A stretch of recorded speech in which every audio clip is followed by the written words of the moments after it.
Are you looking to raise venture capital, but you kind of don't know what the heck it is? You're sitting and wondering, do I really just tell people about my business and then they hand me millions of dollars? Well, to be honest, you're not that far off. However, it's going to be helpful to know a little bit more about how venture capital works, and that's what we're going to dive into in this video.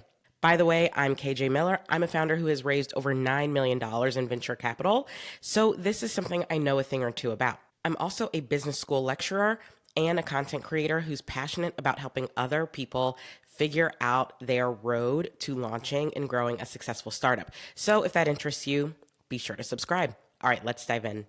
So let's start with the definition provided to us here by our good friends at Investopedia. Venture capital is a form of private equity and a type of financing for startup companies and small businesses with long-term growth potential. So the definition really is in the name. It is capital or money that's invested into ventures or businesses. Hopefully that makes sense. I think where most people end up having questions isn't necessarily the definition, but how it works. So let's get into that. I'm guessing you want to know, what types of businesses do venture capitalists typically invest in? The important thing to know about venture capitalists or VCs is that they invest in businesses that they believe they can get a return on. Now, that return typically comes in one of two ways. The first is an acquisition. You've heard of acquisitions. Big conglomerates like P&G or L'Oreal, they'll purchase smaller companies and bring them into their portfolio of brands that they own. Or you'll see large tech companies like Facebook, now Meta, purchase smaller companies like Instagram or WhatsApp. An acquisition is one of the most common ways for venture capitalists to make their money back. They put some money into the company, it grows and grows and grows. Eventually, someone else purchases it, and that's when the investor makes a return on their investment. The second most common way for a venture capitalist to make their return is via an IPO, or an initial public offering. This is actually not all that dissimilar from an acquisition, because if I'm a business owner who IPOs my business, instead of selling it to one single entity, I'm actually listing my shares on the stock market so that a whole lot of folks can buy it. Either way, in both scenarios, the investor gets the chance at that point to sell their shares and make a return on their initial investment. There are some particulars in there that we could get deep in the weeds on, but for now, just know the types of businesses that VCs want to invest in are the ones that they believe they can make a return on, and that return typically comes from an acquisition or an IPO. So then the question is, what sorts of companies make it to that path of acquisition or IPO? Well, the answer is high growth companies. We are talking about companies with the potential to do 50 million or more in annual revenue. Are there companies that get acquired doing less than 50 million in annual revenue? Absolutely. There are exceptions to every rule. But generally speaking, if a venture capitalist doesn't even believe that your company could get to $50 million run rate in revenue, it's going to be very difficult for them to make the decision to invest, because typically you really need to be at or around that threshold for others to consider acquiring you, or for you to have a real shot at being able to IPO. Now, it should be said, the vast majority of companies never make this much in annual revenue, never IPO, and don't get acquired, and that is A-OK. That doesn't mean there's anything wrong with your company. In fact, you can be very successful, very profitable, make a lot of money for the owner as a smaller business. You just probably won't be eligible for venture capital funding. And there are lots of other sources of funding out there. Venture capital is not the only one. I can do a whole video on smaller sources of funding. If people are interested, comment below to let me know. But just know, if you want to raise venture capital, you do need to, one, believe that you can hit that high growth rate in terms of revenue, but two, be able to showcase that by building a financial model to show them, here's how my company's going to get there.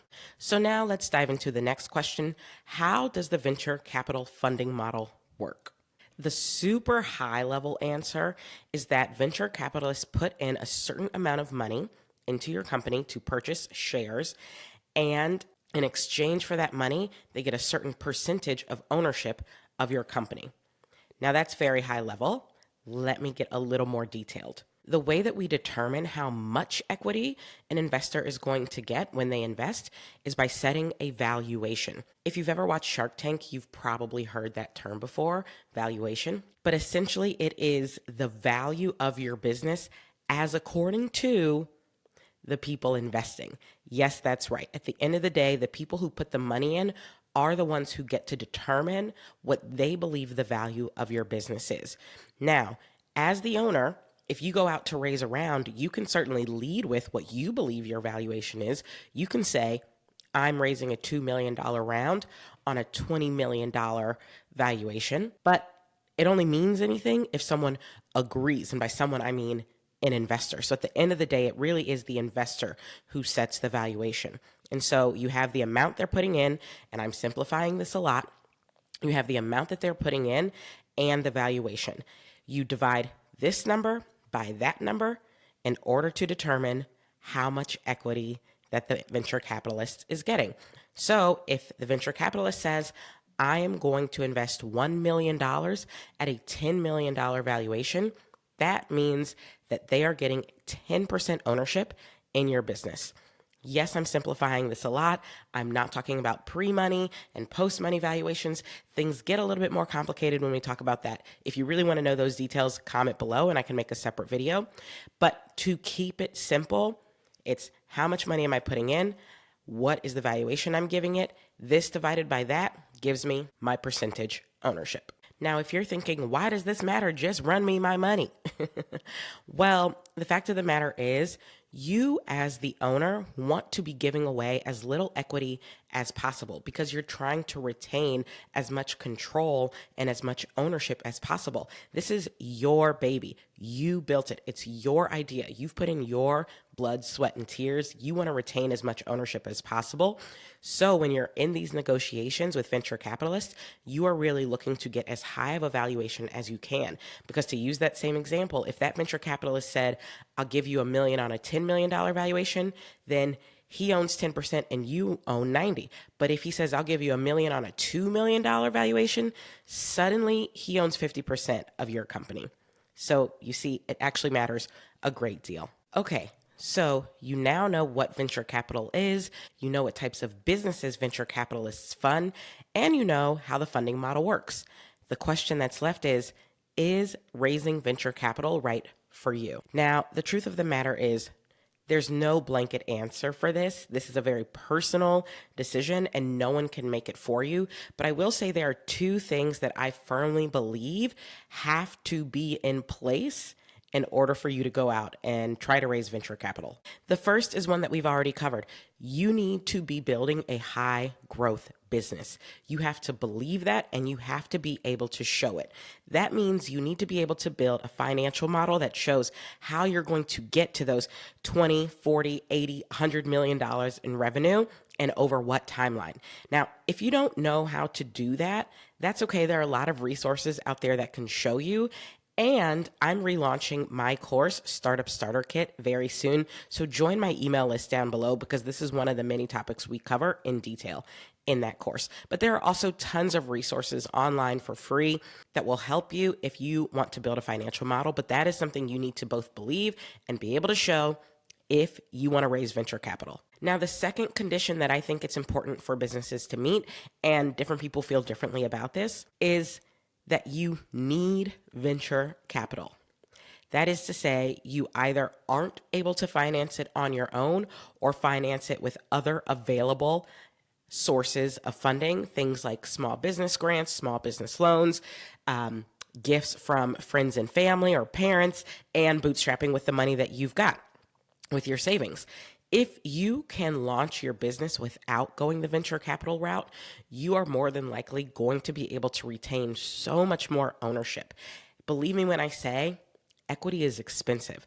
Down the line, as you're continuing to raise and you get more and more diluted, you will look back and wonder, could I have done this while raising less money? So I like to tell people, if it's something you can do, if you can get this business off the ground without venture capital, do that. You can always raise later. And in fact, it's typically much easier to raise later once the business is up and running.